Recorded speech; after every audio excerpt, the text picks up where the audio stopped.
这是一个关于旅行的故事。道路无法抵达的地方，我们一同乘风而行。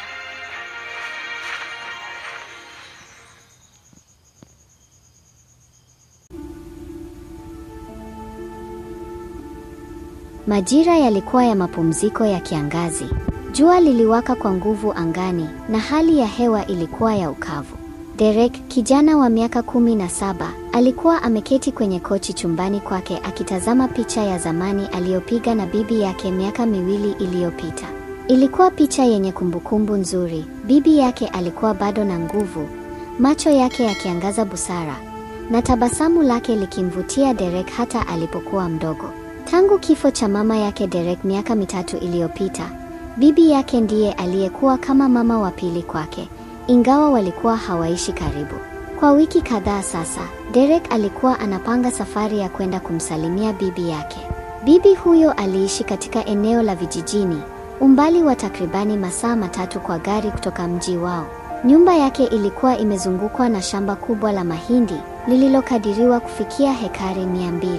Derek aliwazia utulivu wa maeneo ya shamba, tofauti kabisa na kelele za mijini alizozizoea. Lakini kilichomvutia zaidi si tu utulivu huo, bali hamu ya kutaka kujua zaidi kuhusu kifo cha ajabu cha mjomba wake Thomas, ambaye inasemekana alitoweka miaka 4 iliyopita akiwa bado anaishi nyumbani kwa bibi. Derek alipanga safari hiyo haraka. Alimwambia baba yake na alipata ruhusa. Alikamilisha maandalizi, akapanga kuondoka siku ya Ijumaa. Kwa kuwa hakutaka kwenda peke yake, aliwakaribisha marafiki zake 2 wa karibu, Leo na Marcus, kuambatana naye. Leo alikuwa mvulana mrefu, mwenye tabia ya ucheshi usioisha, huku Marcus akiwa mtulivu na mchangamfu, mwenye akili nyingi na anayependa kuchunguza mambo. Kila mmoja wao alikuja na mpenzi wake. Leo alikuja na Alana, msichana mwenye nywele za rangi ya hudhurungi na tabasamu la kuvutia, huku Marcus akiwa na Penelope, msichana wa kipekee aliyekuwa mpenzi wa vitabu vya kutisha na filamu za kuogofya. Ilikuwa saa 5 asubuhi walipopakia mizigo yao ndani ya gari dogo la abiria walilokodi. Wote walikuwa na furaha, wakizungumza kwa shauku kuhusu mapumziko hayo ya wikendi. Waliendesha gari kupitia barabara ndefu ya vumbi, wakivuka mashamba ya mahindi, milima midogo na vijiji vilivyotapakaa huku na kule. Safari ilikuwa ya utulivu. Waliimba nyimbo, walicheka na walipumzika mara moja kununua soda na chipsi. Walipofika karibu na shamba la bibi yake Derek, jua lilikuwa linaelekea magharibi. Mbingu ilikuwa ya rangi ya chungwa iliyochanganyika na nyekundu, ishara ya jioni iliyoiva. Gari lilipita njia nyembamba ya udongo, kiingia ndani zaidi kuelekea kwenye nyumba ya zamani ya mbao iliyokuwa katikati ya mashamba. Mahindi yalikuwa marefu, kiasi cha kufikia karibu mita 2, na yaliunda ukuta wa asili ulioizunguka nyumba hiyo. Bibi yake Derek, Mama Martha, alikuwa amesimama mlangoni akiwasubiri. Alikuwa amevaa gauni jeupe lenye maua ya bluu na kofia ya jua kichwani. Macho yake yalikuwa na furaha kuona mjukuu wake na wageni wake. Alikimbia na kumbembeleza Derek kwa upendo, kisha akawakaribisha wote ndani. Nyumba ilikuwa na harufu ya samani za zamani, picha nyingi za familia zikitundikwa ukutani, na meza kubwa ya chakula cha jioni iliyopambwa tayari kwa chakula. Baada ya chakula kizuri cha kuku wa kukaanga, viazi vilivyopondwa na maharagwe yaliyopikwa na viungo, walikusanyika sebuleni.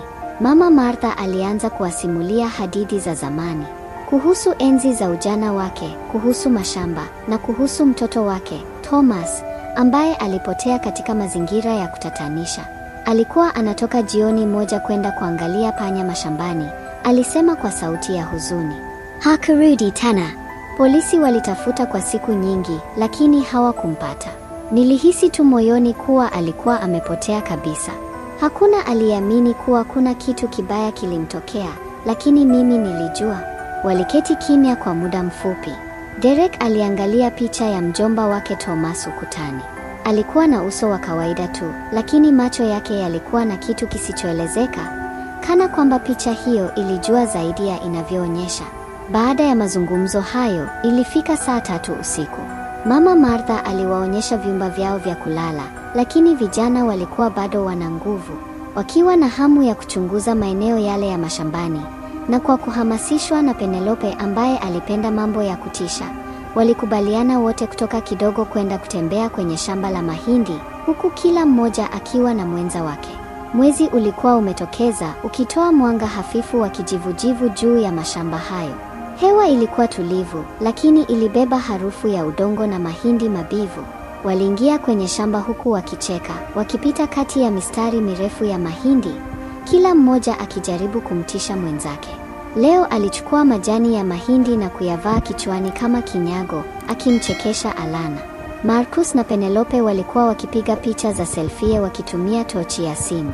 Lakini kadri walivyozidi kwenda ndani zaidi, sauti za vicheko zilianza kupungua. Hali ya hewa ilibadilika. Upepo mkali wa ghafla ulipita, ukitingisha mahindi kwa kishindo. Kisha wakaanza kusikia sauti ya aina fulani, kama hatua nzito za mtu anayekanyaga kwa makusudi, hatua zinazotokea mahali pasipojulikana.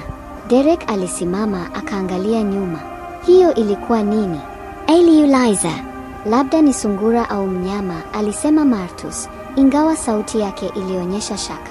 Wakaendelea mbele kidogo hadi wakafika sehemu ambapo kulikuwa na kinyago, kile cha kawaida ambacho wakulima huweka mashambani kufukuza kunguru. Lakini hiki kilikuwa tofauti. Kilikuwa kirefu, kikiwa na sura ya kutisha, macho mekundu yaliyong'aa kama ya mnyama, na mavazi yake yaliyokuwa yamechakaa yakipepea kwa upepo. Ilionekana kama kilikuwa kinawatazama. Alana alicheka. Hii inatisha kweli, alisema, lakini ni ya plastiki tu. Ghafla, taa ya simu ya Marcus ilizimika, kisha taa ya Derek. Giza likatawala. Penelope alitoa sauti ya uoga. Hii si kawaida. Hebu turudi. Lakini kabla hawajachukua hatua yoyote, sauti ya mluzi wa ajabu ilisikika. Kama mchanganyiko wa kelele za chuma kikikwaruza chuma kingine na sauti ya mtu aliyekasirika. Kinyago kilichokuwa mbele yao kilisogea. Si kwa upepo, bali kwa makusudi. Mikono yake ya miti ilianza kushuka, ikainuka taratibu kana kwamba inaamka kutoka usingizini. Leo alipiga kelele ya hofu, akamshika Alana mkono na kuanza kukimbia. Wengine nao wakatawanyika, kila mmoja akikimbilia upande tofauti. Lakini kwa ndani ya shamba la mahindi, njia zote zilifanana.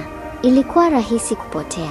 Derek alikuwa anakimbia na Penelope, wakipita kati ya mistari mirefu ya mahindi kwa haraka, miguu yao ikikanyaga udongo uliolowa na majani yaliyonyauka.